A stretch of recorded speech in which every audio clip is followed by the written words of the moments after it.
Okay, good evening, students, and good evening to my seniors. Few of them were my professors 20 years back or maybe 25 years back. So my name is Prajit, Nandi. Students, some of you may know me. I'm a faculty of electrical engineering, and we have gathered here. We are hoping for more students, and I'm sure the weather didn't help. But nonetheless, so this is going to be an event, but it is not going to be an isolated event. We are going to, this is going to be a precursor to quite a few events that we are going to have throughout the next few months as a part of celebrating our 75th year of stage, and we have pretty big names, and I'll introduce them one by one. So the capacity in which we are present here today is, of course, as faculty members and you as students, but also, I'm not sure how many of you actually know, we have actually a leadership academy, Partha Ghosh Academy of Leadership. If you walk to the end of the avenue, if you cross ATDC, electrical department, ATDC, and go to the chemistry department, on the 7th floor there's an Academy of Leadership, which was formed quite a few years back, and we have, we are trying to integrate the academy into our different programs, and you'll hear more about that as we go ahead. So we also represent that academy, and we would like to introduce the programs or the vision of the academy. And as a part of that, I will request Anupam to play a video, and then we will get started.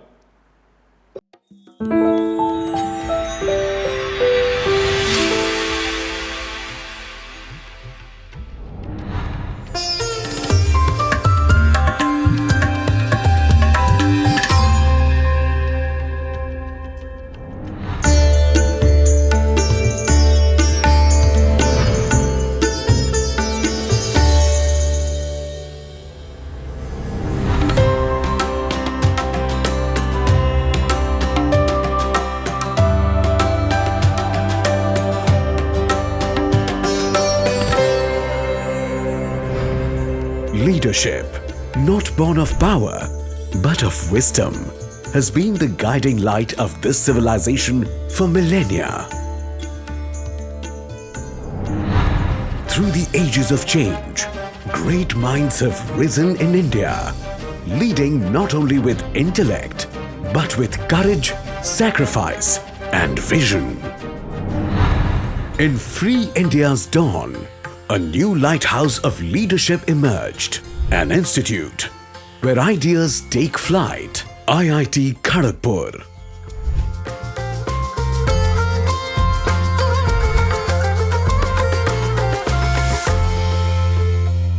The world is transforming very fast, and in this ever-transforming landscape, the issues which are coming up are more and more deeply connected to leadership and its crisis.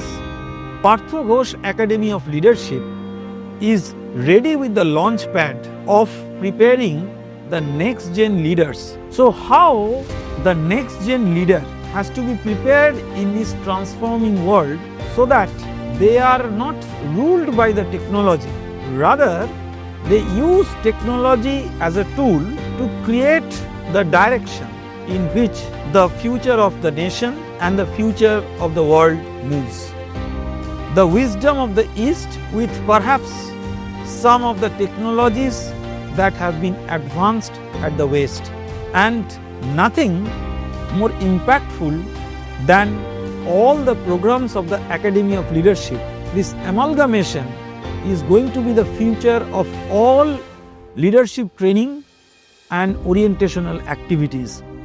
IIT Kharagpur is very happy to announce that the programs of the Academy of Leadership are not just going to cover all these aspects, starting from the grassroots to the executives of the highest level in academia, industry, as well as other parts of the corporate and the bureaucratic world, but also is going to have soon its existence in IIT Kharagpur's outreach initiatives outside the country, we all hope and we believe that the future of the world is there in the hands of the next gen leaders. And the Partha Ghosh Academy of Leadership is going to be there to show the direction for the entire humanity and the entire world. The Partha Ghosh Academy of Leadership, the world's first of its kind within an IIT, is shaping leaders who blend knowledge with humility, ambition with service. So it gives me a great pleasure to reflect on the Platinum Jubilee year of Indian Institute of Technology, Kharagpur. It is indeed a great honor to think of how the sacrifices of martyrs in the Jubilee jail more than 85 years ago had inspired the establishment of Indian Institute of Technology system 75 years ago. Since then, the IIT has definitely earned global credibility. The alumni of IIT are in very important roles across the world, and I must take this opportunity to thank the leadership of IIT of the last 75 years and its faculty to enable this process. Now, looking forward, the next 75 years, we have to think of, should we do more and better of the same, or should we do something different? The leadership model at the academy is very unique. It brings the best of Eastern and Western philosophies together with the Vedic philosophy at the core of the model. I think the world would welcome this new model, but we have to first test it with our students, with our faculty, with the corporates in India, and gradually roll it out all over the world. So that would make the next 75 years of IIT Kharagpur a special journey, and not only for Kharagpur, but for the entire IIT system, as well as our nation.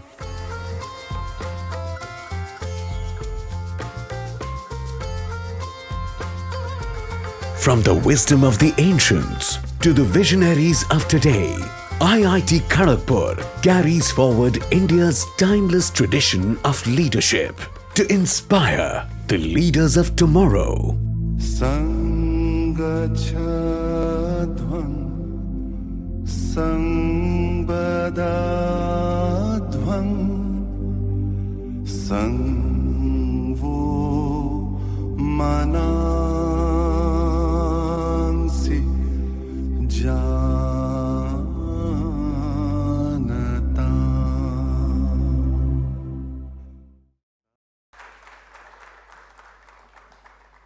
Okay, so we are warmed up, I hope. I repeat, so my name is Prajit Nandi for the people who joined later, and I graduated from this institute, BTech Electrical Engineering 2003, and we have more seniors of ours who will be getting a chance to talk to. But just a backdrop of, as I was watching the video, so when I graduated in 2003, just like, most of you, right, got into corporate, worked in, very large companies. And then I used to wonder, and actually I mentioned when I kept coming back to the institute, I used to tell my faculty members, my teacher, my professors, that sir, यहाँ पे technical knowledge तो बहुत अच्छा मिलता है, but what I realized during the course of working in the industry, right, we didn't have a formal kind of program which taught us leadership. And what, to me at that point in time, leadership was, about executing large programs, large projects alongside team members, right? And now when, 25 years later, when I joined the institute as a faculty and I see this academy, personally to me it's, it's very fulfilling. And I hope you will find all of the importance of this event, or the academy may not be very evident to all of you right now, but I'm sure as you progress through your life, as you work in different, whatever career paths you choose, right, be it research, be it the corporate or whatnot, right, you will see how important whatever few things you pick up from the academy, from these kind of sessions, at a subconscious level, you will realize that you have taken something good which would help you throughout your life. But anyway, we have many more things to talk about. So I'd like to invite Professor Joy Sen. He's my senior as well as my professor. He taught us when we were in first year. He graduated in 1984 from the architecture department and RK Hall. He was a student from RK Hall. By the way, I used to stay in LLR. And yeah, LLR is probably not a very common name. But anyway, so I'll invite Professor Sen to come to the stage and set the ball rolling and elaborate on the program that we have.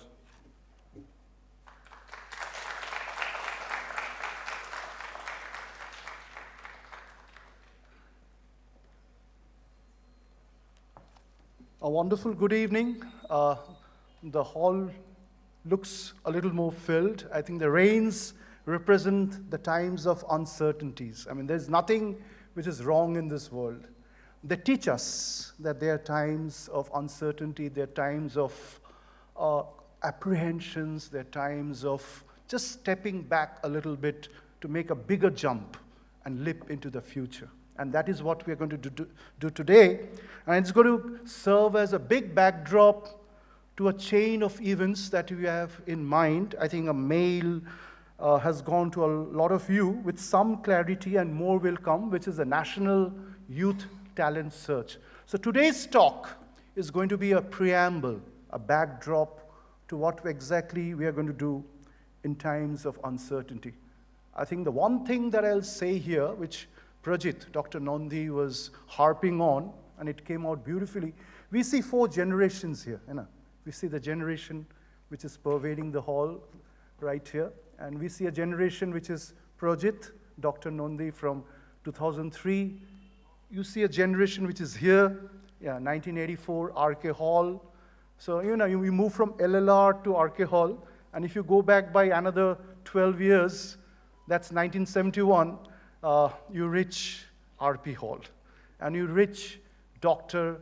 Partha Ghosh. Let's give him a big hand. So in this hall, we have all the 4 generations. We're going to have a cross dialogue. So I'll request Dr. Ghosh to kindly come on the stage and take the seat, since we're going to have a paucity of time. And I'll also request Prajit to come on the stage and read a few lines of the huge resume that represents this man who is just sitting now on the stage. And you'll see the length and the breadth that he has traversed across space and time, the countries that he has served in the last 40 years, almost 36 prime ministers, highest governance, people who take decisions in finance, marketing, business-driven analytics, and today what we call fintech, financial technology and analytics. So these are things which are wonderful at the same time as they are creating ripples of uncertainties. So I'll request Prajit to read a brief resume of Dr. Partha Ghosh, who is a student of this institute, who is an alumnus of this institute, who is a distinguished alumnus of this institute, and he's the founder of Partha Ghosh Academy of Leadership. Let's give him a big hand. So Prajit, it's over to you. Yeah. Yes. So role model, right? So we have one of our role models who actually happen to share the same classroom, the same walls that we shared. So Partha Ghosh, Dr. Ghosh, graduated from the institute.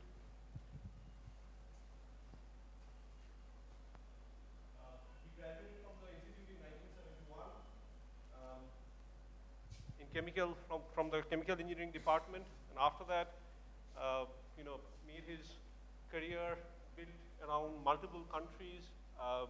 He actually went on to study in MIT, got a couple of high technology degrees from MIT, and then worked across the world. He has been advisor to multiple corporates, strategists, and policy. He defined policies for multiple governments. And I mean, if you, so there's a website, you can actually, there's a very detailed list of things that he has accomplished, which many of us would strive to achieve for ourselves. I would request Partha to kind of share a few words. First, to talk about the academy maybe a little bit, and then We'll start. yes, then we'll start. Well, firstly, I'm very humbled and thank you very much for assembling here this evening. And in name of uncertainty, I would like to believe rain is not really uncertain. It appears suddenly, but the name of the game is all about embracing. Whether it rains or sunshine, we can make the best out of it. So talking about my life, it has just evolved in very uncertain ways, but every move I have embraced with a lot of care, with a lot of respect. In the process, I've moved from one shore to another shore, never asking what will be the other side like. But it is the spirit of exploration, it is the spirit of dealing with the unknown and make the unknown known and then look for the next unknown. I think that's what will define how, Prajit, I've evolved over the last 4 decades. I still believe I'm a student of life, I'm learning, and that learning must continue. Whether the Academy of Leadership, other day I proposed another venture I want to support, which would be the study of Imagineering. So I'd like to propose Imagination Lab, and I'll tell you why later on.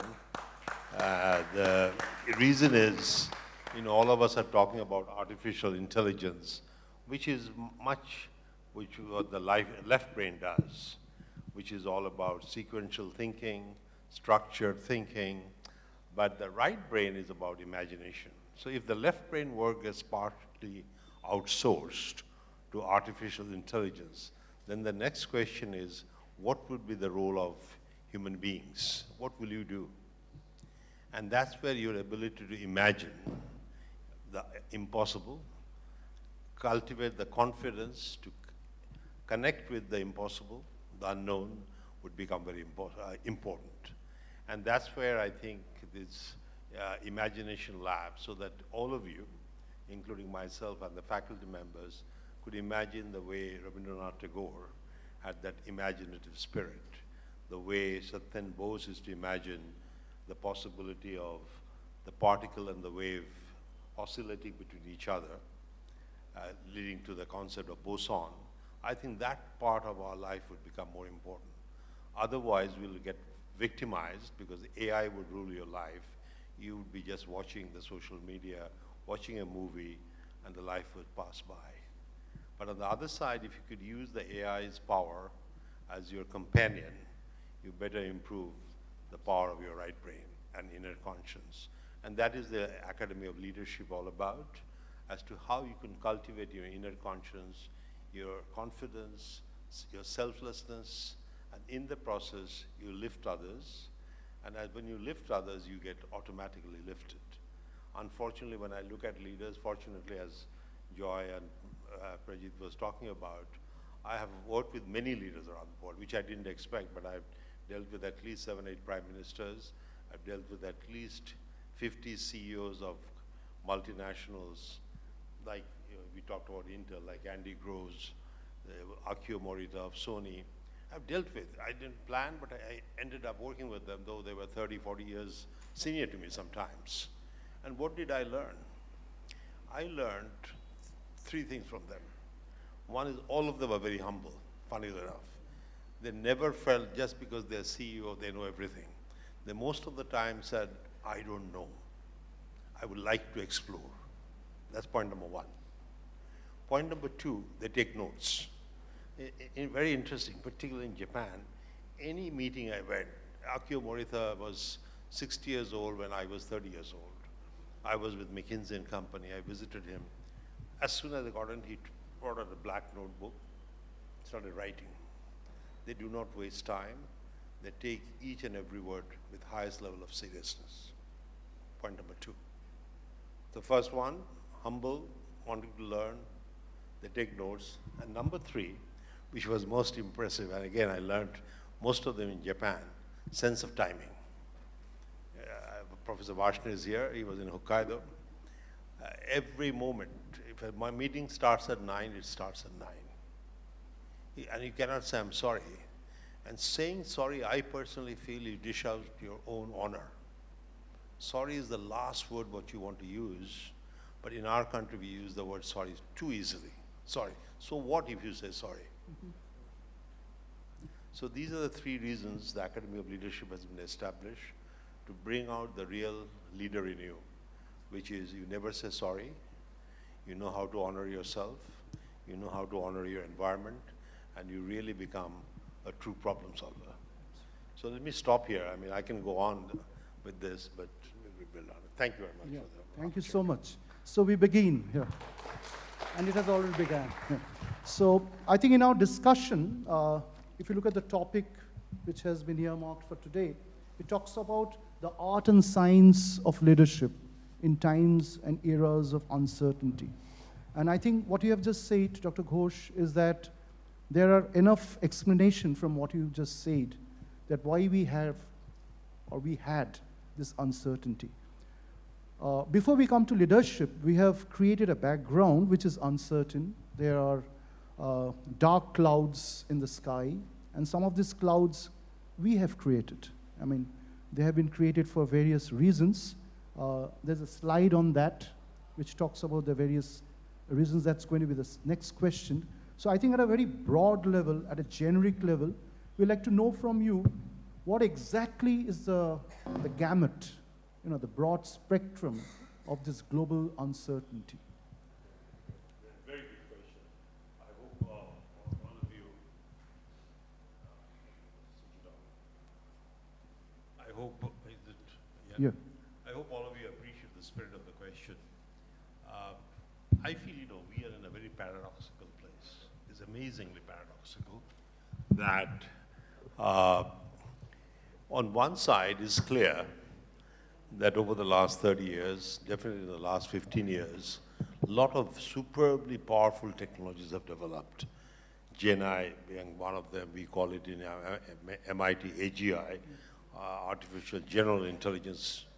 Then I'm talking about AI 3.0, which I'll talk about it later. Gene editing, CRISPR, metamaterials. I can go on, synthetic biology, I can go on and on. That's all very positive. It gives us tremendous amount of possibilities.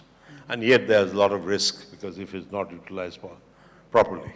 On the other side, if you look at what's going on in the world, the climate is not behaving properly and we have been very, very careless as to how we dealt with Mother Nature.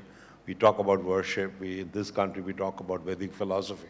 But if you look at your behaviors, our behaviors, I was jogging today. I jog every time I come around that land that we have, 2.2, whatever it is. But I was very sad to see that there are plastic bottles are all around the running place. Why should it be there? It is thrown by you and me. So our behaviors have not kept up with the way we have extracted resources from the Mother Nature, point number 2. Number 2, as you know, the geopolitical equations are changing very rapidly. America's behavior, what's happening in Russia, Ukraine, what's happening in Palestine. And I'm somehow connected with all this. And then what's happening in Korea, what is happening between China and the South China Sea. They're all very difficult equations. Absolutely. Then, of course, when you look at the geoeconomics, that also is very uncertain with the tariffs, trade. Every moment there's a degree of uncertainty. What Trump would say would change the nature of trade that will occur in the next 10, 15 years. And then the biggest challenge that I see, it may be connected with the climate change, is the human migration. Now, I was in Delhi and people were talking about, I went for a walk in Basant Vihar. There's a beautiful forest area. And people were complaining, a lot of Rohingyas had moved in and they do not know how to behave. But I had two sides to it. Yes, the place was looking messy. It was in Bihar, which is a high-end area. But on the other side, there's a mother, there's a child who couldn't find a place in Bangladesh or in Myanmar or Thailand, wherever they came from. And it is our responsibility to be responsible towards them. But that is the nature of the crisis we are facing. The concept of compassion, we talk about it, is disappearing. Absolutely. The courage is disappearing to find new S-curves. And yet we have a lot of power in the name of technologies. So I think that is the challenge of our times. On supply side, we have got powerful technologies. On demand side, nature of equations are changing, and we have not yet adjusted to that. So the big question is, how did we end up here? How did we end up here? And I have an answer to that, if you are eager to get to the question. And the reason I raised that question, we have United Nations, we have World Bank, we have World Health Organization, we have great institutions like this. All of you are studying different subjects, various disciplines, yet the world is becoming more and more fragile, getting fractured, and we are connected, but we are disconnected. We are connected digitally, but disconnected from our hearts. Why is this happening? And I tell you why. And that's where each of you have tremendous challenge. And you could see the disconnect here. Professor Sen, Manav is here, Professor Das, Professor Nandi, Siddhartha, all the professors here, I would have expected this would be house full. There's a disconnect here. Not because I am here, but the nature of the subject that we are discussing. The times of uncertainty, which is real, the times of change, how should you shape your future? But we have 15,000 students in this campus, but look at the size of the people here. When I was addressing in Tsinghua University, let me tell you the difference, and that bothers me a lot. The meeting was organized, Siddhartha, at 9 o'clock in the evening, because I was so busy the whole day. On my request, it was 9 o'clock in the evening, in a similar auditorium, maybe slightly bigger. Would you believe? People were sitting here all the way, it was full.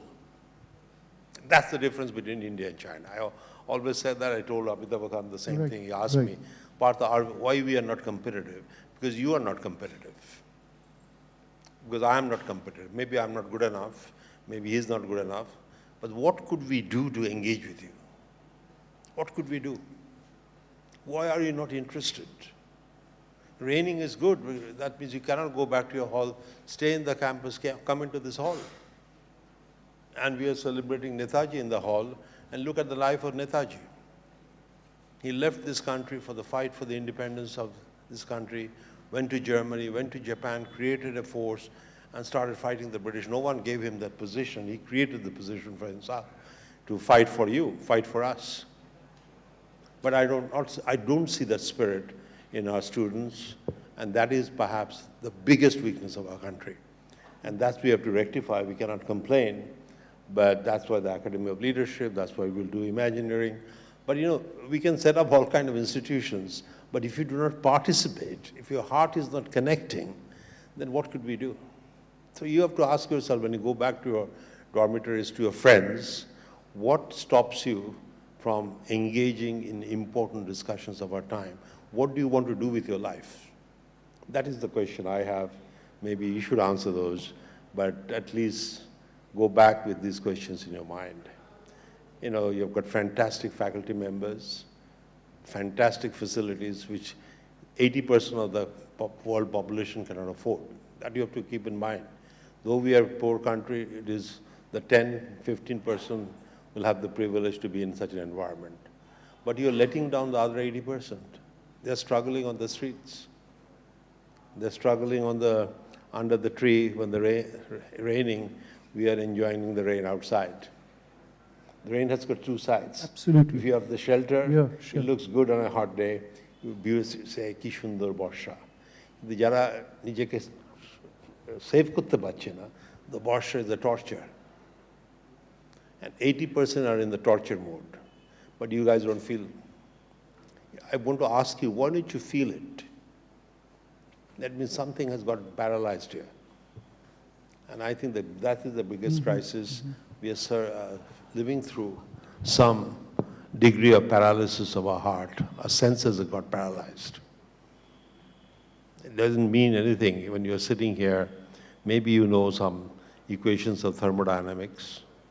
But you know, when you know the equations of thermodynamics, it will be only useful when your mind is more open, when your senses are more fertile, and your senses are more, I would say, alert.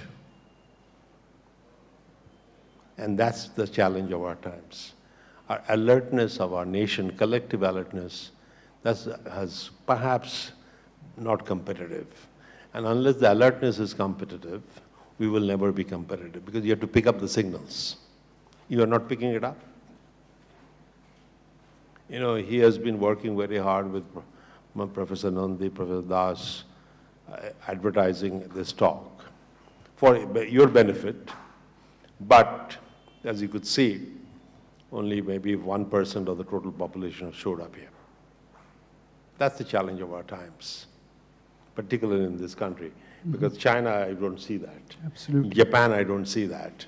I go to Budapest a lot. In Hungary, I don't see that. I go to Paris when I go lecture in INSEAD. Always house full because students are eager. Where is your eagerness? You will show up if Amitabh Bachchan was here. And it will be overcrowded. So you're looking for celebrity. You're not looking for thoughts. That's a challenge. Yeah, I think Dr. Ghosh, you opened up a huge space for deep contemplation, a soul search, a soul search. I just like to trigger this question in a different way, and you mentioned it already, which is the mismatch between the demand and the supply. So if you look at the demand side, you know, ordinary people like us, even more ordinary people in the streets, and even more ordinary people who are pushed out of the streets, you know, they are marginalized. They're in the corners of the city in the region, and they're actually migrating from the region into the city. So they're like a nowhere man, a nowhere woman. That's the situation. In this, the demand side, there are two huge coercions, you know, two huge, you know, what we can say, you know, wars or problems going on. One is economic, the geo-economic crisis, which you mentioned, and the other is the geocultural crisis, yeah. Because there is a cultural disconnect. And if we connect that with the supply side, you know, the setup, the environment, the ecosystem, the larger the landscape of things, that is one major crisis. And those things are not in our hands, and the policies of a country or the policies of half a continent decides on that.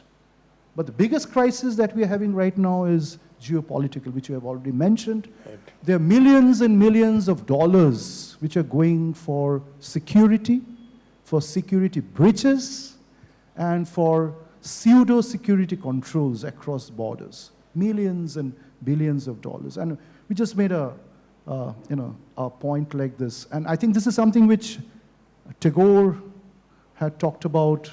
The crisis of civilization.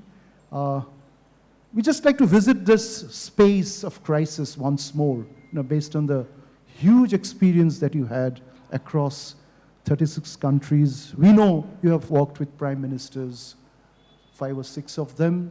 You have worked with more than 30 CEOs, you know, the top multinational, the MNCs of the world. And you have also worked with the ordinary people, you know. I've seen that wonderful comment of yours in the Tufts University speech. You said where the leaders are even people in the corridors, they're humble, they're not talking, but they're doing things. Right. They have the humility, the first point. Absolutely. They're taking notes, and they're not saying sorry. See, I came prepared to take notes. Yeah. Just not say, but also to take notes. So who are these people? I mean, how do we identify them? What role do they have in the gamut of leadership? If we bring it down to a policy hunt or a talent hunt, how do we identify those people in an institute like this, which is almost a population of 25 1,000 Very people. good question. Yeah. I mean, how do I identify potential leaders here? Yeah, there could be some people who are not very happy tonight because of the rain, but maybe there'll be a wonderfully clicking personality 10, 15 years from now, making a fortune. A very good question. Yeah. And I'll give you the answer in two levels. One would be philosophical. I personally believe God has given all of us, 7.5 billion people on this earth, the traits of leadership. Most of the time, they remain covered. The role of faculty members and the role of the Academy of Leadership is to help to uncover those traits. But unfortunately, 99% of the times, it remains covered. So you don't see the leader in this person. But if I now say, it is my responsibility to uncover the leadership traits in each one of them, and if we believe that as faculty members, our responsibility is to uncover those traits, our education system has to change. Absolutely. Our disciplining process has to be changed. Now, I recall when I went to Singapore first in 1979, it was Lee Kuan Yew was very much in charge. I went to a conference, similar place. Lee Kuan Yew was there. He was the host, like you. And there were four of us here. I was very young. Obviously, I'm talking about obviously 40 years younger. But I was one of the keynotes sitting here. And the auditorium was about 30% full. Lee Kuan Yew stopped the meeting. First, was immensely sorry that it's only 30% full. Immediately started calling 5 or 6 of his deputies. He's the prime minister. Within 5 minutes, the auditorium gets filled. And then he said that if you cannot give importance to such subjects that we are discussing, you are not qualified to be the citizens of Singapore. Right. So there is a need to have very strict discipline. And that changed Singapore. And that changed Singapore. I've seen Singapore, if you step out a little bit out of the pavement to the road, police comes and grabs you because the red light is still on. And no one can imagine what Singapore was in the 50s, Absolutely. early 60s. And if you go to Singapore now, everyone is well behaved. They stand straight. They give importance to such subjects. So I often wonder, though it may be a prestigious institute, but if students are not being able to connect with important subjects, we have to be very strict about it. And in that other talk that you gave at Essen Bose 2 days back, you gave the numbers, per capita. That was absolutely, maybe we'd like to hear that once more from you. Yeah, it goes back to, it's a very good, thank you very much for reminding me that point. Actually, Essen Bose was very well attended because given the size of the auditorium, it was 75% full. Yeah. It's space and density. Now, I think it's a very important point that you raised, and that's why this group here has to understand. Yeah, there are a lot of planners and strategy people here. So probably they'd like to hear from you. Unfortunately, the media gives you a feeling that India is doing very well. They say third largest, fourth largest economy. But you forget that's 1.5 billion people. 1.5 billion people multiplied with $1,000, it becomes $1.5 trillion economy. Multiplied with $3,000, it becomes 4.5 trillion. We are not 4.5, we are 3.5. But $3,000 per capita, if you go to China, they say we are a poor country, it is $22,500. Even China today believes, people like yourselves in Tsinghua University, in Peking University believes with $22,500 per capita, we are a poor country. We have to work harder. But in this country, I find, you go to Delhi, you go to Bombay, people feel we are on the top of the world, and the Bollywood is life, and I think the media is feeding you wrong information. We are not competitive. We have to understand that. Our per capita income is $2,500. I give you the numbers that I shared the other day. China is 22,500. Vietnam is 8,000.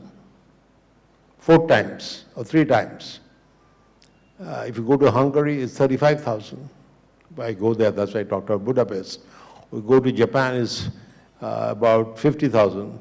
United States is 78,000. Norway is 110,000. So what are we talking about? And why are they 110,000 versus we are 2,500? It's because of what you're seeing here, right here. We are not competitive. Tsinghua University will be full. They want to learn. They're learning faster. They're developing AI, which is so much so that they've gone ahead of United States. Right. In biotech, they have gone ahead of US, and we are not worried about it. And somehow there's a feeling we are doing extremely well. And China has taken the reins of the World Health Organization. Absolutely. Where are the Nobel Prizes? Where are the gold medals in Olympics? You know, I was giving the example of jogging. When I go to China, I typically, because of jet lag, I wake up early in the morning. When I wake up early in the morning, whether I'm in Beijing or Tokyo or Kharagpur, what do? I go out jogging. I get a feel of the local place. When I go to Tsinghua University jogging at 5 o'clock in the morning, this field here, there will be at least 1,000 students, women playing soccer, men playing soccer, they're jogging, high jump, long jump. Here, when I went, there were 6 students on the first day when I went. Today I saw, by the way, a bit better, 7. Yeah. I counted, but 2 of them were faculty members. Right. One was Seti. Oh, yeah. Seti was jogging with me. PC SETI. PC Seti was jogging, and I jogged with him. Why we are not physically active? This doesn't take money. What are you doing? See, my question to all of you is, how are you spending your time? And what is that thirst in you? What is the nature of thirst? Yes. Social media, says Professor Mukhopadhyay. Yeah. No, I think it's something to worry, and we are looking at one of the best institutes of the country. Yeah. If this is the situation of the best institute of the country, I'm very afraid to say the future of this country may not look so good.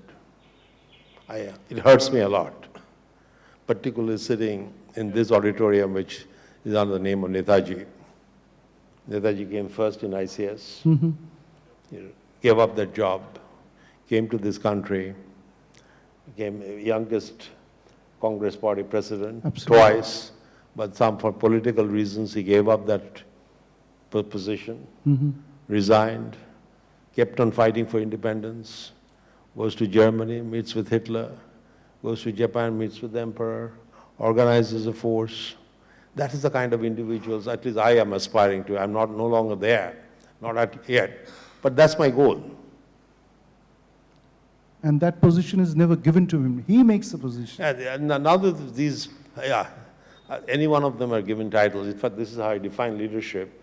Leadership is all about being able to influence change with or without titles. Titles are given to you by someone, taken away by someone else. But leadership quality stays with you, irrespective of titles. And if you look at Swami Vivekananda, Mahatma Gandhi, Netaji, anyone you pick up, Mother Teresa, they get engaged with the problem. They do not care about titles, they do not care about compensation, they care about the important role that they want to play in their lives.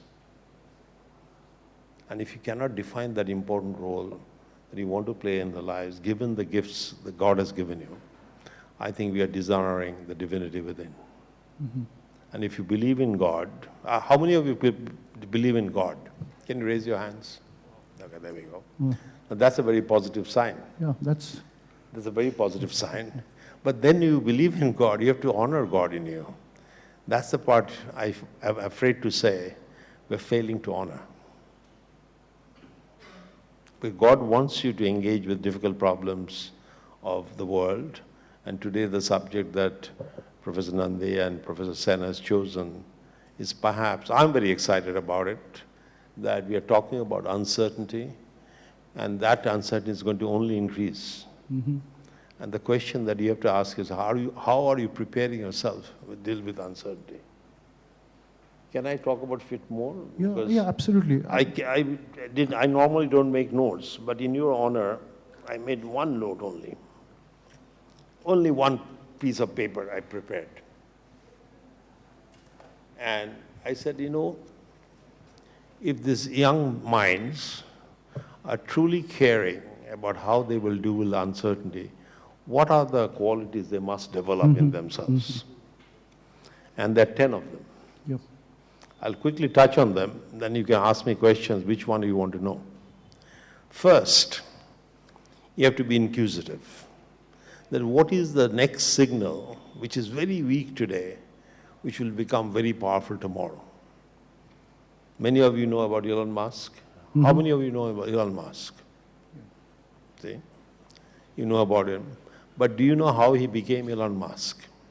I had the privilege to meet him in 1998 in California. That time he was unknown. But in a conference, he was there, and again he was taking notes. A young man, I was sitting just, I think, 2 seats away, and taking notes, and was talking to himself as he was listening to the speaker here. So after the break time, I shook hands. He said, my name is Elon. I said, my name is Partha. At that time, I was already a partner, so I had a bit of a higher stature. Oh, you're a partner of McKinsey? I say, yes. So happens. So I asked him, what are you working on? I said, I'm very curious, given that the world of digitization is happening, what will the future of currency? And that led to him develop PayPal. Yeah. So he was the first one to think of digital payments. But that happened because he was curious. If you guys are not so much of opportunity, we got so many problems. Every problem is an opportunity. If you're only curious, I want to develop a solution to this problem. So curiosity is the first point. And curiosity is such that you want to pick up the weakest signal. Because once the signal becomes strong, many people are jumping into it. It becomes too competitive. So your competitiveness will depend upon how you pick up the weakest signal, which you think will become stronger in the future. So you pick up the signal before others are picked up. It's a question of frequency and wavelengths. Absolutely. Picking up the weakest signal, which is still started oscillating. Yeah. Point one. So that comes from curiosity. Second is alertness. Are we alert? We see a problem, are we connecting with the people? There's so many poor people in our country. I hardly see young people, educated people, are talking to the poor people. And I'm glad that you notice I connect with people from the top to the bottom. When I go around, I've talked to the people on the street. Yeah. And I've learned so much in the last 3 days I've been in this campus. Because I've been talking to the people who are struggling to go to work. I talked to a woman today, running. Most probably she's a maidservant in someone's home. Right. She's running to go to work. And she was about to fall down. I'm a tikachi. I picked her up. And there's thousands of them. And she was surprised that I did so. Because normally she doesn't come across such courtesy. I think it's important. I did very naturally because that's how I've seen in Japan. And we all appreciate Japan. But Japan is good because everyone is courteous. Everyone bows down. Everyone is humble. And no one believes that I know it all. Beautiful. They're serious. So that is the alertness. Third is courteousness. Again, I'll give you an example from the last 3 days. While I was jogging around this ground, what is it, Tata Complex? Data Complex. There's a running path around all around it. So I do about 3 rounds. Well, how many miles would 3 rounds be? Yeah, that's One round is 800. meters. It's over the 3,000 meters. But what I noticed, and I'll be very open with you. As I said, there are very few students, but when he's coming opposite to me and I'm running, he doesn't move away. I move on the side. He feels he has to stay on the course. In Japan, you will see just the opposite. Both of us move. I move on this side, he moves on that side. But this guy keeps running at me. Then I move, and this is not once, at least I've seen 4 or 5 times in the last 3 days. And these semantics are so important. Absolutely. Where is your courteousness? And this is very noticeable. I see that in the airports. I see that even today in the State Bank I went, thanks to your friend. There also I was standing in a line, all of a sudden someone comes in front of me. I said, I'm in the line. There was some space. I said, why should I go and literally start touching the previous person? There was little space, he comes in front. And this is very common. I'm just bringing up certain things which we are missing. So courteousness is very, very important, particularly when you're dealing with a globalized world, because one side, people who are courteous, people will connect with them as we appreciate Japan. Others will say, these guys don't know how to behave, and will be pushed aside. That's the third. Yeah. Shall I continue? Okay, let me talk with another one, which is very important. Unboundedness. Unboundedness, which is desire to go beyond boundaries. Now that, which I talked about the other day when we were talking at the Platinum Jubilee celebration. You know, I came prepared to give a 20 minutes talk because Shuman told me a keynote, so I said keynote has to be a decent size. But then I realized I've got only a few minutes, we're running late. About 8 minutes. So I did it in 8 minutes. And, you know, the point I tried to make there, though, that, you know, sometimes you have to adjust. You know, obviously it was all good intentions. But what I was noticing, that people's ability to manage time in our country is very poor. When I've gone to any conference in Germany, in China, in Paris, is always on time. If someone is given 5 minutes, he speaks 5 minutes. But somehow in our country, you give someone 5 minutes, he goes on and on, he makes it 50 minutes. How would you manage timing? So I think it's important that we know how to honor time. Particularly in a fast-moving world, timeliness and productivity of time is extremely important. That's why GDP per capita, what is GDP per capita? Output per unit time per unit person. If we are not honoring time, it will be timeliness. And I will stop with, I talked about unboundedness.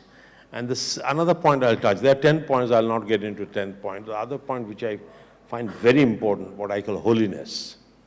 When I was in Japan, first time, I went to a factory. The first visit, it was in 1979. I was visiting actually a semiconductor factory, NEC. NEC, and from there I went to a component manufacturing company. First thing I noticed, everyone is wearing white outfit with white gloves. And all their outfits, spick and span. I didn't see any oil. Even when they're in front of a very dirty machine, which needs a lot of oil. So I asked the person who was showing me around, the factory manager, how come all of you, like, they look clean? Do they change the dress? And he looked at me surprised. He said, you know, the oil should be on the machine, not on the dress. You go to Indian factory, people look so dirty. The oil is all over the place. The things are all over the floor. You see the floors in Japanese factories are like this. And I asked, how often do you clean? They said, why should we clean? We don't make it dirty. But you go to the running place here, full of bottles on both sides. Who is throwing the bottles? Mother Nature from the heavens or people like us? So I'm pointing out certain very important things that in the world of uncertainty, we have to be significantly more alert to all the things that is happening around us. And in the process, find a niche. And if you cannot, the niche would not be there. Someone else would be more competitive. And that's exactly what is happening. I want to give you another important number, Siddhartha, very important, which you and I discussed once in the Park Hotel when we were talking about leadership, that India is one of the few, maybe the only poor country. India is poor, by the way, is because $2,500 has got a negative trade balance. Right from 1950 all the way, it has gone down like this. Negative trade balance means we buy more than we sell. And why does that happen? Because we do not have products to sell. We are not competitive. If you look at China's trade balance, it is positive like this. And Shailendra, you have seen in Japan, it's positive. Any country which has grown from being poor to rich, they take advantage of the poverty. What does that mean? Our wages are low. They discipline themselves. They're clean, which doesn't need money. In the process, they produce products which are cheaper, high quality. They export more than import. Their trade balance is positive. Their balance sheet becomes strong. And with that money, they build their infrastructure. Absolutely. But with negative trade balance, which has continued for last 78 years since independence, the money that we get is foreign investments. They can take it out anytime. Or we take loans, or we print money, which leads to inflation. And somehow we are not teaching that to our students. Absolutely. Because many of the students believe everything is hunky-dory. I've come to IIT, I'll get a stamp, I'll get a good job. I heard the language is this, there's pay package. Absolutely. These are secondary terms. You have to get to the primary terms that what is the problem that I want to solve. But we are talking about secondary term, pay package, brand. How will India build brands if you do not build your own brand? And that's why we see in the malls we go, we see what? Giorgio Armani, we see Gucci. But where have the Indian brands gone? When I was young, Siddharth, if you recall, there used to be a brand called P3. Where is P3 gone? He's going, yeah. It's gone. It's gone. There used to be Indian brands. They have disappeared because you guys have chosen to buy foreign brand. I become important when people say, Partha is from MIT. I should be important because who I am, and I want to earn the pride because I'm from IIT. I should not appear important to you because I was at MIT or McKinsey. That doesn't mean anything. I think importance of any individual would be determined by the content of his character, contents of what we are discussing, and in the process, you use your own criteria, have the courage to appreciate someone or not. I'm not saying we have to appreciate. And Satyajit Ray suffered from that. Absolutely. His movies and everything. Satyajit Ray, when the movies came out first, Obur Shangsar, Siddharth, you know about it? The Calcutta movie houses were empty. Why he is showing the poor life of Bengal villages. But as soon as he got a prize in Paris, then by the British Film Institute, he became our Satyajit Ray. The movie houses became full, and not only here, but all over India. That means we do not have the criteria. If the Britishers have said Satyajit Ray is good, if Nobel laureate Rabindranath has been given Nobel Prize, then Rabindranath is good. But we should have the courage to appreciate Rabindranath, whether he got Nobel Prize or not, because of the content of his poetries. That means that is, I feel, the weakest point about our character, that we do not have the self-confidence of deciding what we consider good and build our own brands. That's why brand building in this country is very difficult. Because if I start a brand called Ghosh and, I'll say with your name, Sen. Ghosh and Sen brand. He records, he takes notes. Okay. People say, who the hell are these? But if I said, instead of Ghosh, some other name, Gatwick and Sanders, Gatwick and Sanders, it will sell. That's the problem of our country. Yeah. So, it's very serious. Yeah. Yes. So Partha, one pertinent question that comes to my mind, even a century back, or maybe before the independence, we relate to so many of our leaders who got us freedom, right? And since then, while the country, you see institutes like ourselves, we have made good technological progress, right? But what did we miss during this growth of technology? In last 75 years. Last 75 years. Very interesting question. The technological progress that you have seen is largely extension of foreign technologies.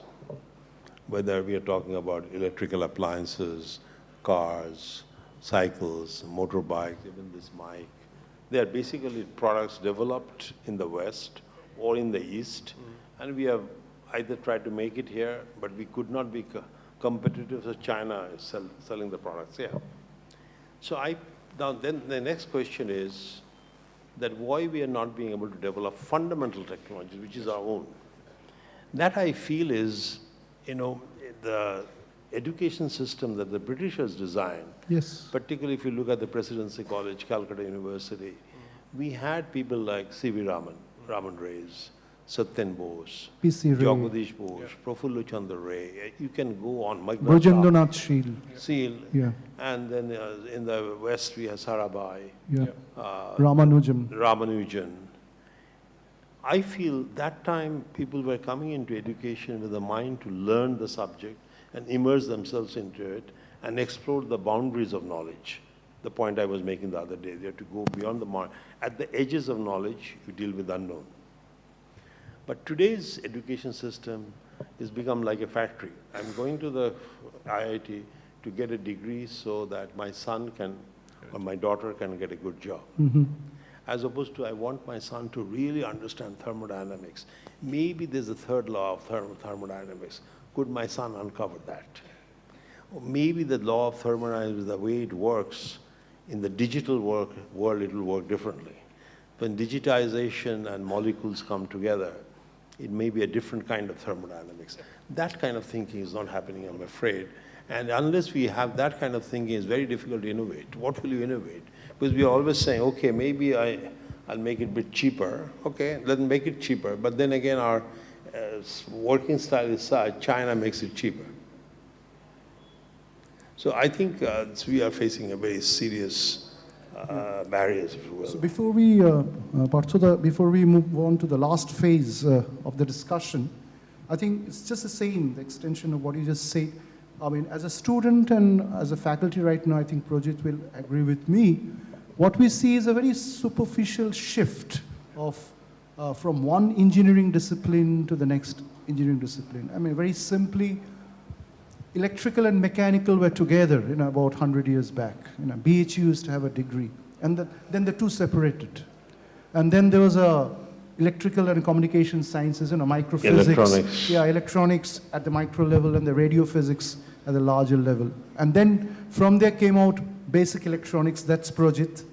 And then came out the digital age, the information age. One went to the satellites, the other came down to large-scale integration of motherboards and circuits. The generations of computers, one coming after the other. So somewhere in this shift, I'm asking very naively, there's a shift from manufacturing basis to digital basis. And if this shift is linear, then the manufacturing basis of India has somehow been uprooted. If I take up the cases of Bengal, the ancient manufacturing basis of weaving, cotton, the loom, the tantuja, the jute, the products which came from the river line, from the sides of they're all gone. It's only recently we are talking about a Khaddar or a Fab India, and that's pretty superficial, and the prices are pretty high. It's reserved for the upper blanket of the society. So there's a huge disconnect, and it's based on what you already said. So what we call progress, and our institutes are also guided by this progress, the shifts. If you look at the student who used to get a President Gold Medal in the 50s. Civil engineering. Yeah, and then the 60s. Mechanical. Yeah, and then aeronautical, 70s.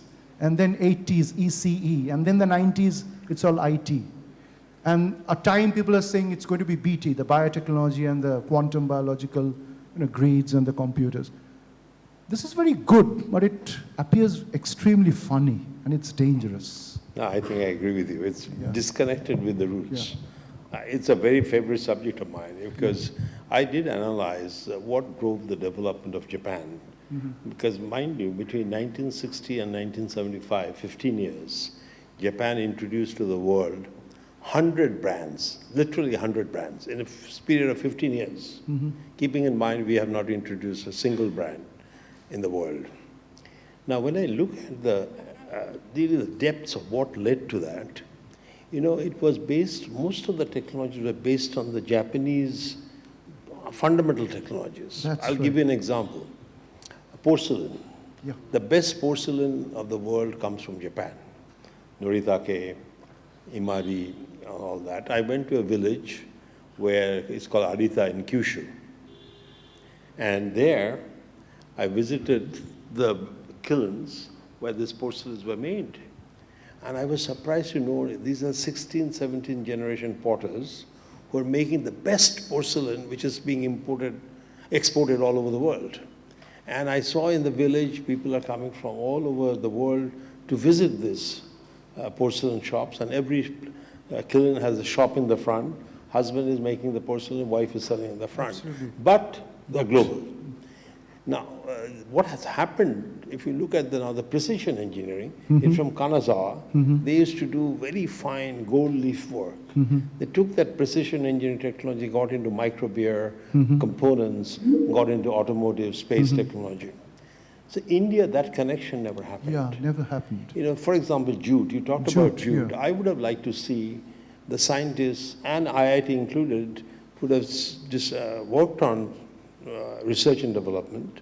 We're converting the jute to do all the wall coverings, all the floor coverings.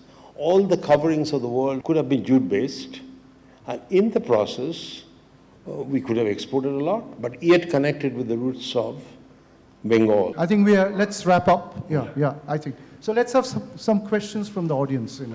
Perhaps a microphone goes there. Please ask questions. I think we'll end up very soon. And there's going to be some tea and coffee outside.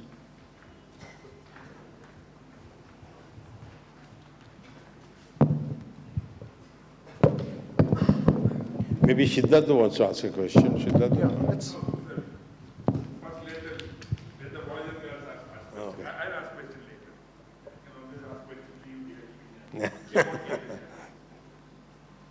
Yes. There's answer. Wonderful. Hand goes up.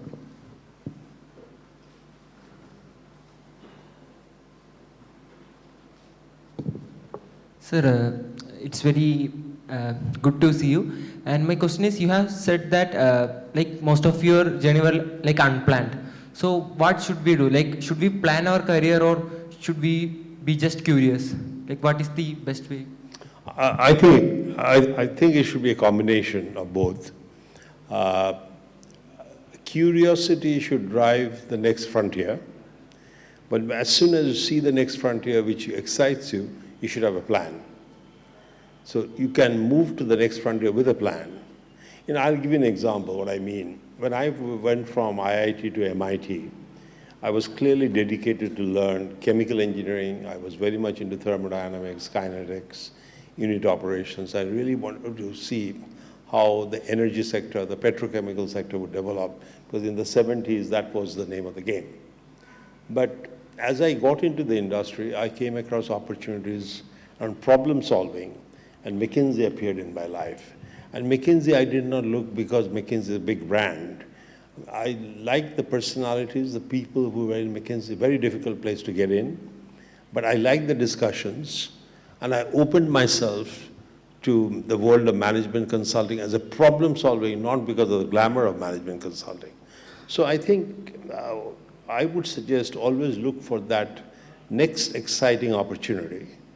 But then when it's exciting, you should have a plan. How do you succeed in that exploration process? But never give up if another exciting opportunity evolves. It's always nice to be curious and see how life will evolve. I'll give you another quick example. When I was in New York in McKinsey, all of a sudden my senior called me, Partha, would you like to move to Japan? I didn't know anyone in Japan. But in the early 80s, Japan was a rising star. All the brands, Sony, Toshiba, Seiko, Japan was the place to be. So I said, I'm single, I don't know anyone, why not Japan? I went to Japan, but it did open up a huge, I think, opportunity for my own development. I like the people bowing down. I like the humility. I like the Kaizen. I worked with people like Mr. Morita, founder of Sony, Soichiro Honda, founder of Honda, and these guys are absolutely brilliant. Amazing people. Amazing. They are Swami Vivekanandas at work in industry. So I was exposed to 10 Swami Vivekananda all in one place. Yeah.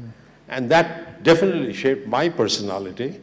So this is how I look at it. But many people are saying, Partha, Japan, you don't know the language. You should stay in the New York office because you should develop relationship with your senior partners, then you can become a partner. But that was not my goal. I want to explore an unknown area. Beautiful. And it has continuously served me. It's a revelation. Yeah. Yes. Next question. Yes. Somebody can go. Okay. Yeah. Hello, sir. I mean, like when you were talking about this thing, like there are very less people in this auditorium and that 2.2 bottles thing and you're jogging and something, like first time after coming to 1 year after campus, I was very much touched by that. I don't know why. Like I mean, yeah, like there are a lot of problems we are facing in our life. We are basically stuck in a loop of our own problems. I have like we have our own attachments, we have our own classes, we have our own problems, and stuck in this the same loop again and again and again and again. And we are not able to come out of this loop until and unless someone is forced to come out of this loop. So this is the problem which I see in my life, like why I can't be able to focus on other things other than what I am supposed to do, which is my responsibility as being here. So when I was in school, like the notion was different, like because maybe the environment was different, and I expected something different from this institution. But when I came here, like I don't know whether I was wrong or whether they are correct or they are wrong or I was wrong. Like there is some different loop of problems everyone is stuck in. Yeah, we are a lot of, but I don't know how to come out of this loop of some loop which we are stuck in. Loop of problems. Yeah, not any I problem. think it's like a loop of culture. Loop of cultures, yes. A very good question. Wonderful. Siddharth, a brilliant question. Thank you very much. It's a very, it's but very fortunately I have a point of view on that. That's why I talked about Lee Kuan Yew. See, India's situation is every child grow up in an environment, maybe small town, maybe village, and he knows what he knows and he doesn't know what he doesn't know. So when he's seeing the garbage around, he gets adjusted to that. That's how it is. Absolutely. Now, someone coming from a dirty village, say, or a town, comes saying, it looks nice, it's green at least, much more green. So what he's saying, if I've understood it right, is a very deep question. But everyone has been conditioned so poorly, not their fault, because they have been born as a gift of God to some parents, but they're seeing a world which is unfortunately not the kind of world that we want to see. But that's what we see. You get conditioned. Like if I was not living in Japan, I was taking the jog, I wouldn't have seen those bottles. That's part of life. So the question that he's asking is, how do we make that shift? The mind sees what it wishes to see. Exactly. Conditioned to see. Yeah. So I think that's where the Lee Kuan Yew example comes Wonderful. in. I think IITs should play that role of being strict, that this is how we behave as responsible citizens of the country. And that's where your academy becomes a very important role. I keep telling Professor Das that, look, this is not just academy. We are behaving creating personalities. So I think there has to be some strict rules that when you are in IIT Kharagpur, this is how you behave. Otherwise, you don't belong here. We bow down, we say good morning, we do not shout, we do not become angry, we do not throw things on the road, we put things in the dustbins, we respect each other. I think, and people should be evaluated on that basis. And if someone is not scoring there, he's out. If we can do that for 2 generations, I mean this is 4 years, 2 4-year periods, or maybe 3. That's a very good. Then we will create a culture that when you come to IIT, there's a certain way we stand, there's a certain way we bow down, certain way we greet, certain way we listen, certain way we fill up the auditorium. We take everything seriously. That degree of seriousness is gone, maybe partly because also the tutorial. Our time there was no tutorials. We just came, took the exam, if we passed it, we came here. Now you go through so many tutorials as if life is all about tutorials. And MCQs. And that people use the term cracking the code. What is cracking? I never heard this term. These days, my son has cracked the IIT. What is cracking? There's a Greek monster called Kraken. There we go. So I think that's a bloody good question. I would like to see we take I think it. a beautiful observation and an equally beautiful I think we have to give him an applause. big hand here. Very good question. Here. That was really good. It opened up at a very simple level the Pandora's box. Coming. I have a question regarding what you said there are people in India who lack curiosity and lack leadership qualities.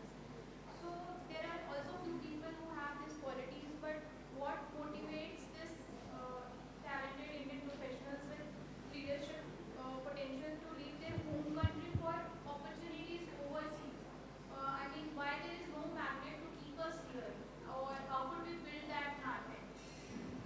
Yeah. Let me summarize the question.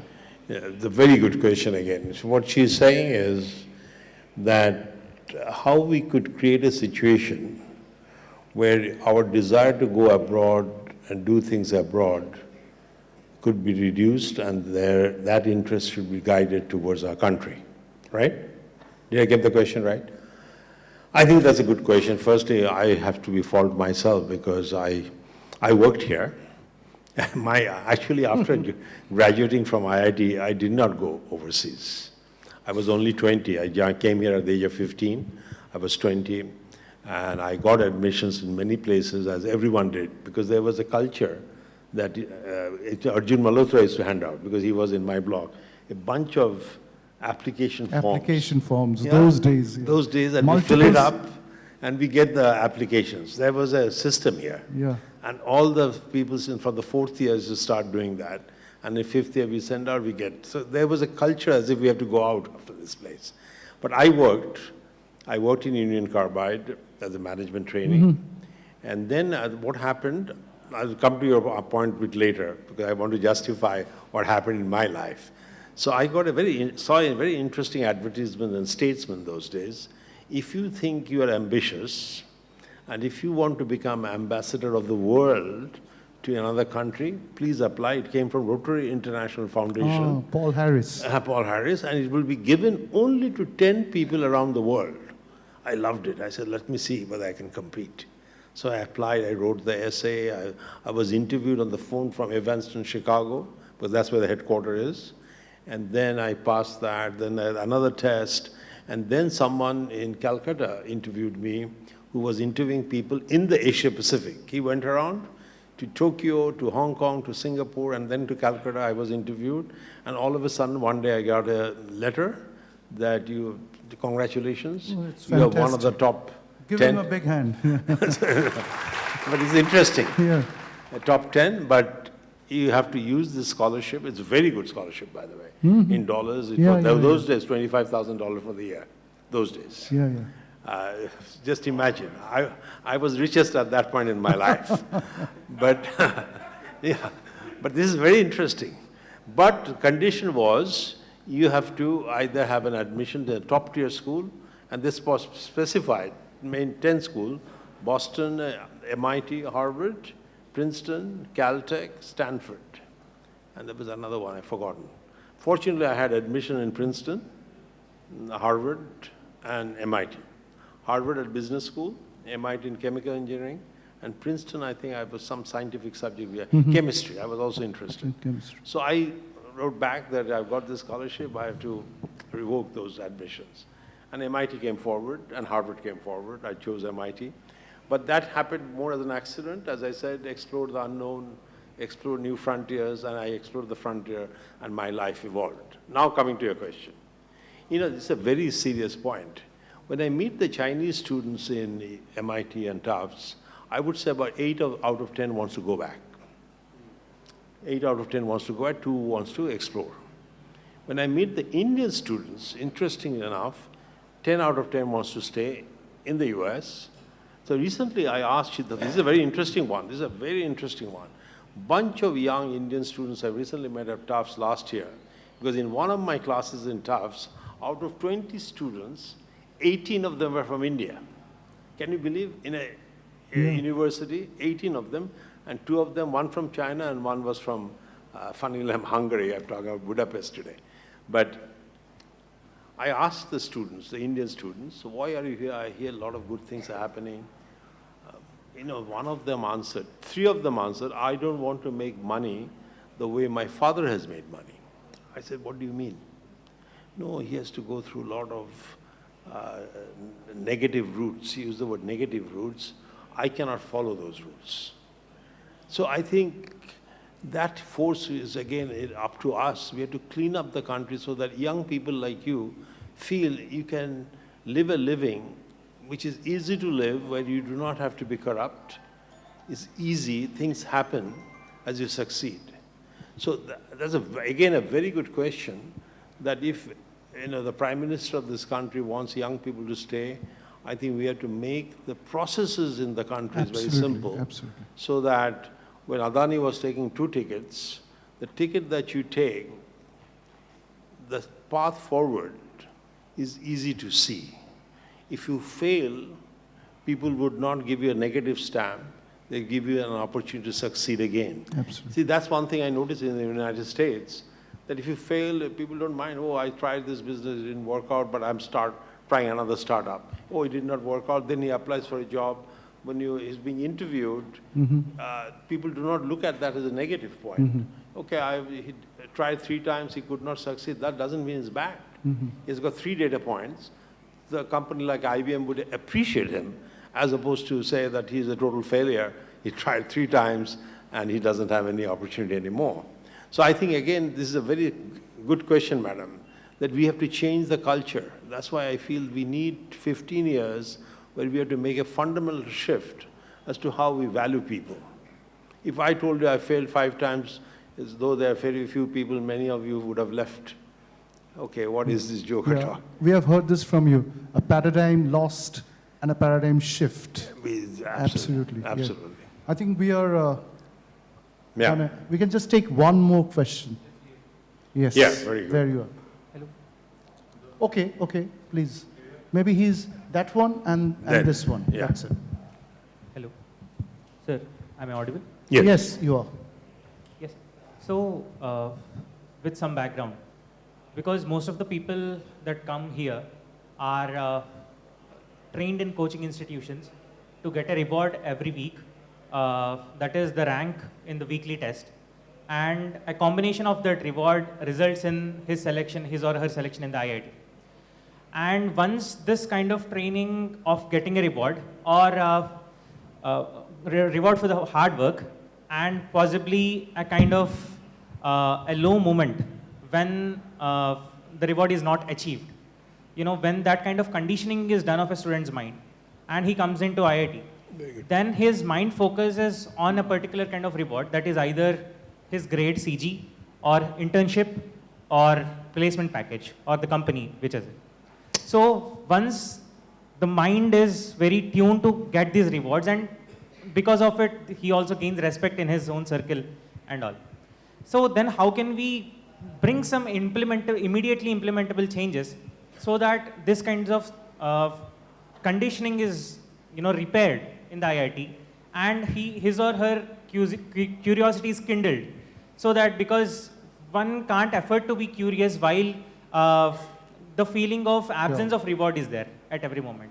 So how can someone have a long-term vision? Very good. Thank Yeah, very good.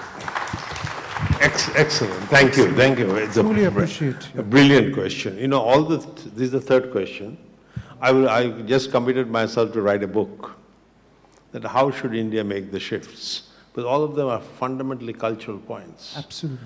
So let me touch on this one. What you just said is a very, very dangerous phenomena which is taking place in this country right now, particularly for the last 30 years tutorials. Because what you're saying, right from the age of 6 or 7, your mind has been trained to go through the tutorials, take tests, crack the test, then crack the next test, and as if life has become a series of cracks. In the process, our mind gets cracked. Mind is getting cracked because all that you're thinking of, the test and the test and the test, then the internship, and then the pay package. That's another term I hear. What is a pay package? Now, that is not how education should be. Education is just the opposite. As Tagore used to say, to free the mind, become fearless, become experimental, become a person who wants to explore the unknown.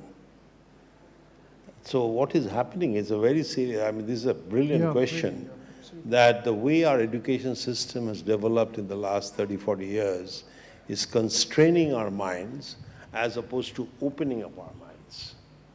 And education is about opening up our minds, as the point I made the other day in the Platinum Jubilee celebration, that we have to explore opportunities at the edges. I brought me a Tagore quote.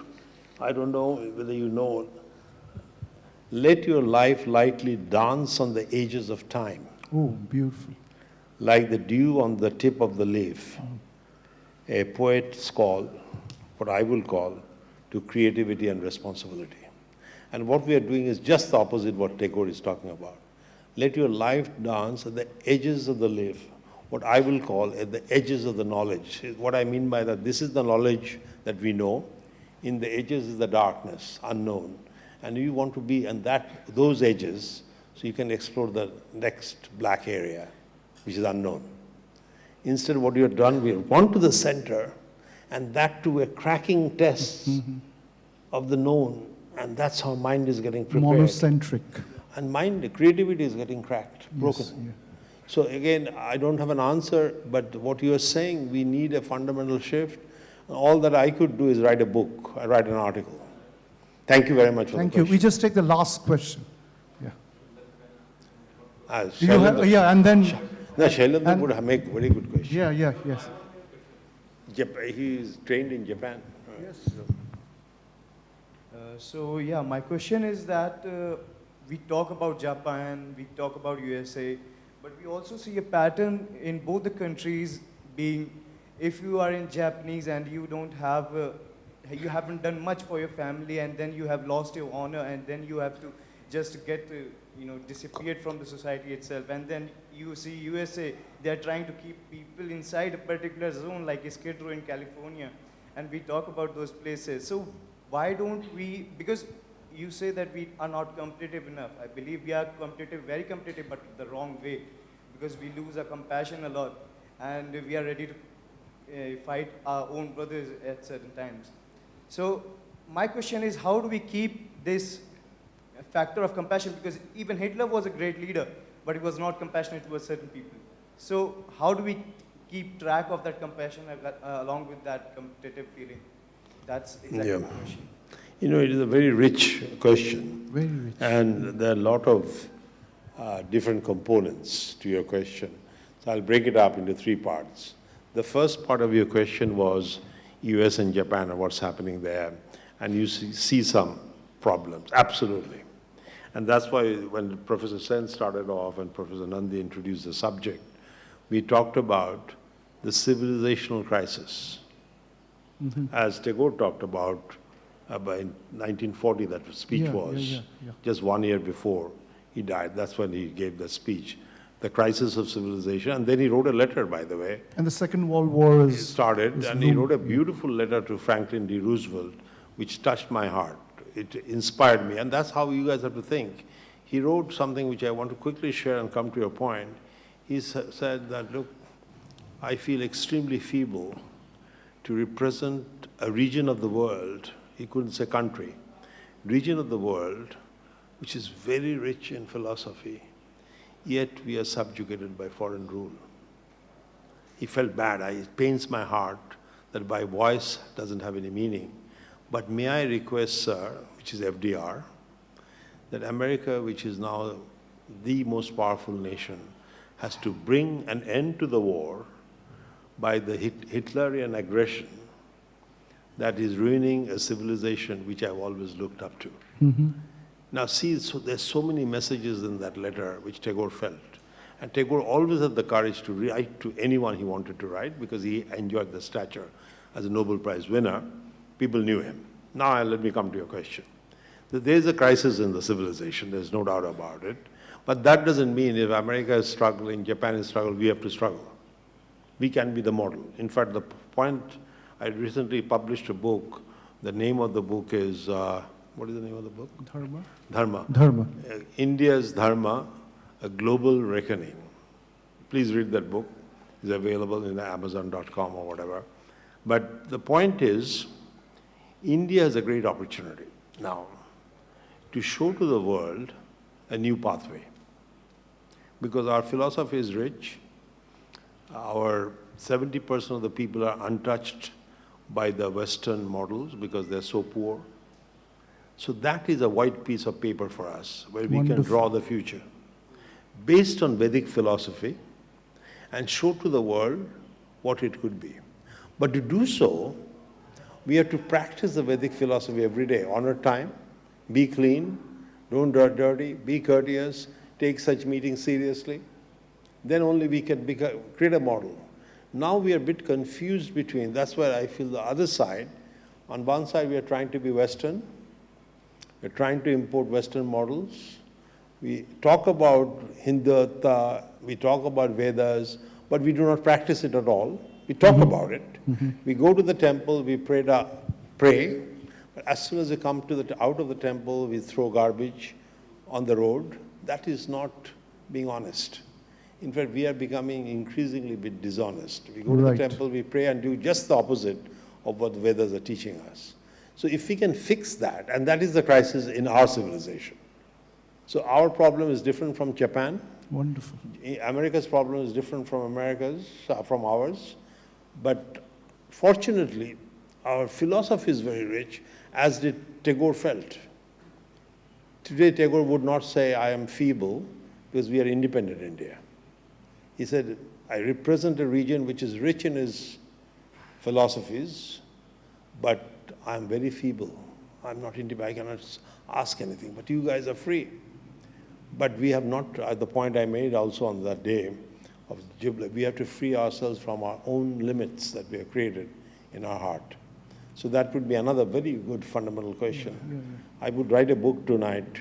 I think the last three questions, I think all were beautiful. The last three questions really represent the current challenges of our time, the crisis in our civilization. And that's why this meeting was set up. Yes. But as you could see, many of your friends do not believe there's a crisis. And that is a challenge. That is the real crisis.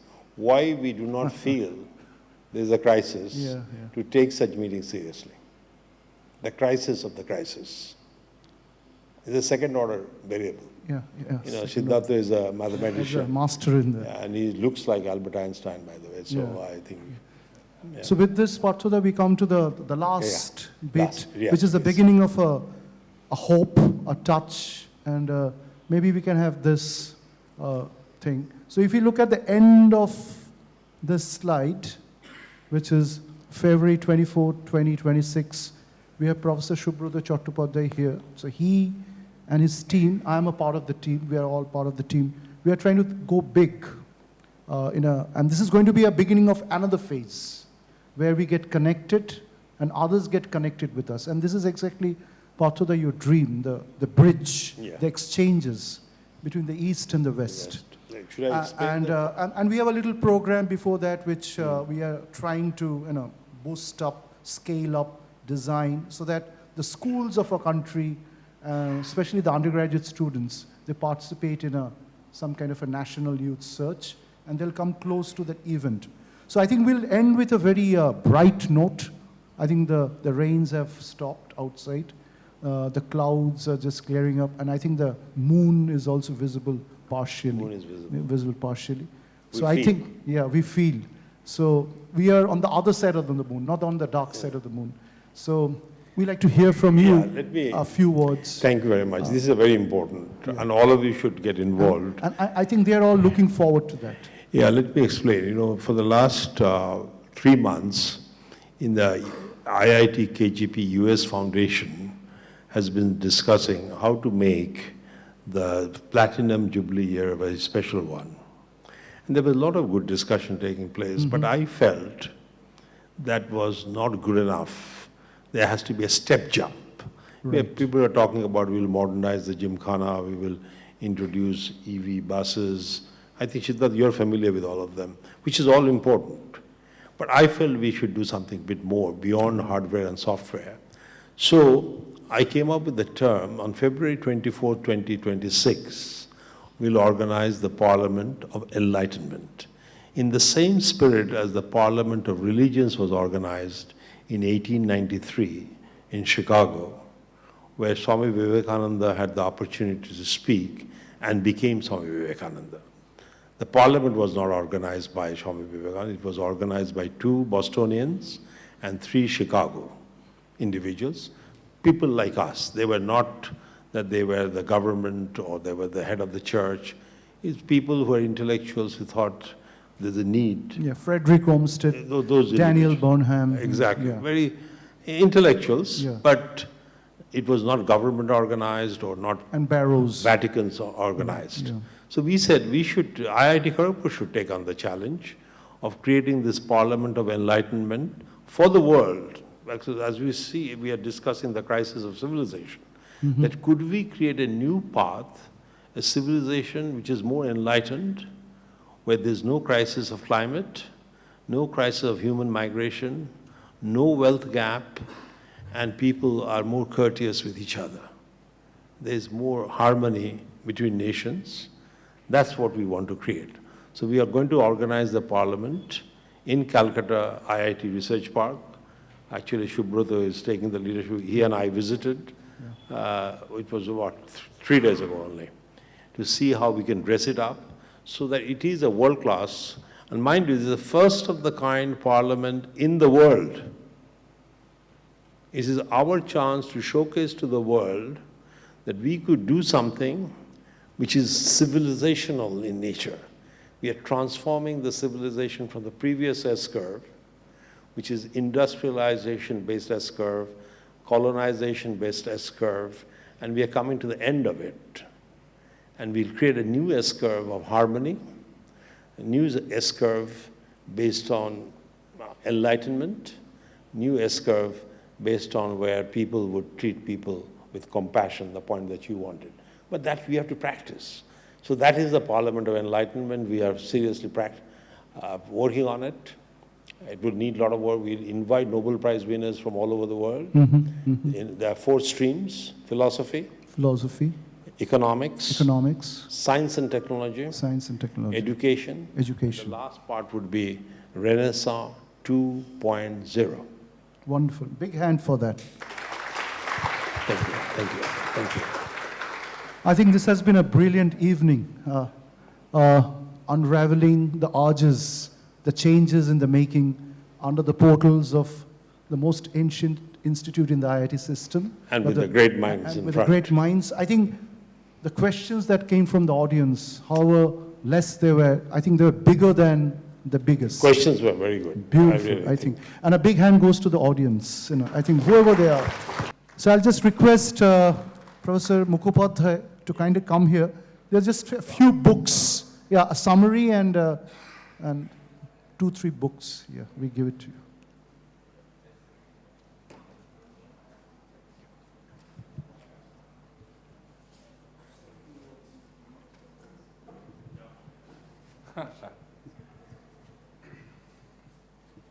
Yeah. I think what we have done, I came here with, I did not exactly know what is going to happen, but I did think that it was important. The questions that are being discussed are very difficult to answer, and it's also not, it's not like a coaching MCQ question. So, but there is a need to find an answer, and that itself is a process, I think. Even in classrooms, I think that's a fundamental change that needs to happen, that we need not always deal ourselves with the questions for which there are very known standard answers. So I think it has just started, and we need to think about it and, continue this trend, and we need to, as a collective body, which is kind of semi-independent, because today it is happening here, some of it can happen in the halls, some of it can happen in the classrooms, and if it resonates at some level, we will find some answers. And as we find ourselves answers, we will get organized. So it will be like an on-the-job learning, right? So only thing that we need probably is to believe that, number one, that there is a great need to find some answers and that we are capable. With that belief, if we go into the process, I think over some time we will find some answers.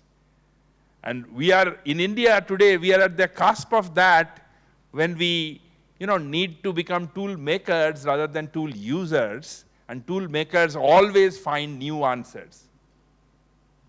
So I think that's the change in culture that I mean, I thank you, sir, for starting.